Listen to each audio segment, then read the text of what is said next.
ព្រឹត្តិការណ៍អាកាសធាតុធ្ងន់ធ្ងរបានក្លាយទៅជាបញ្ហាប្រឈមយ៉ាងខ្លាំងសម្រាប់ពិភពលោករបស់យើងតើអ្នកធ្លាប់គិតអំពីអ្វីដែលកំពុងកើតឡើងនៅជុំវិញខ្លួនយើងដែរឬទេ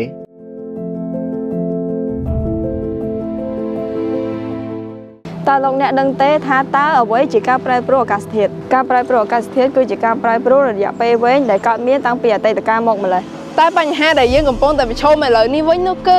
ការកើនឡើងនៃសីតុណ្ហភាពលឿនដោយសារតែសកម្មភាពរបស់មនុស្សនិងផលប៉ះពាល់ដល់ជីវៈចម្រុះនៅក្នុងទឹកនិងលើគោកចាប់តាំងពីមានបដិវត្តឧស្សាហកម្មនៅឆ្នាំ1760មកបានធ្វើឲ្យបរិយាកាសផែនដីនិងអាកាសធាតុភពផែនដីមានការប្រែប្រួលយ៉ាងខ្លាំងមូលហេតុដ៏ធំមួយគឺការបញ្ចេញនូវឧស្ម័នផ្ទៃកញ្ចក់ហើយមានឧស្ម័នជាច្រើនដូចជាការបញ្ចេញនូវឧស្ម័នកាបូនឌីអុកស៊ីតហើយរោគឧស្ម័នទាំងអស់នេះហើយគឺសុទ្ធតែបង្កឡើងពីសកម្មភាពរបស់មនុស្សយើងដោយផ្ទាល់អាកាសធាតុកំពុងផ្លាស់ប្ដូរបណ្ដាលឲ្យកើតមានគ្រោះធម្មជាតិមួយចំនួនដូចជាគ្រោះទឹកជំនន់គ្រោះរាំងស្ងួតភ្លើងឆេះព្រៃនិងការកើនឡើងនៃកម្ដៅរបស់ផែនដីជាដើមហើយផលប៉ះពាល់ផ្សេងទៀតមានដូចជាការបំផ្លាញដីធ្លីនិងធនធានធម្មជាតិនៅក្នុងទឹកនិងលើគោក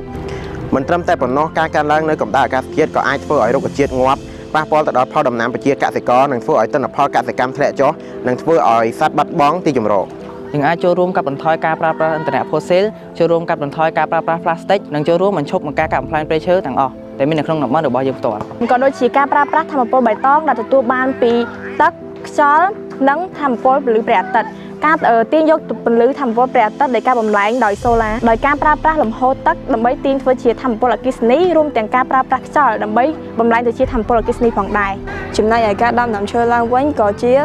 ចំណែកមួយក្នុងការជួយឲ្យបរិយាកាសនៅក្នុងផែនដីមានស្ថិរភាពផងដែរលើសពីនោះវាក៏អាចកាត់បន្ថយជាតិពុលនិងជួយបំលែងខ្យល់ឲ្យទៅជាខ្យល់បរិសុទ្ធបន្ថែមពីលើនេះទៀតយើងក៏អាចចាប់ផ្ដើមអនុវត្តនូវទង្វើតូចៗដូចជាការជៀសវាងបរិភោគអាហារដែលខ្ចប់ដោយថង់ប្លាស្ទិក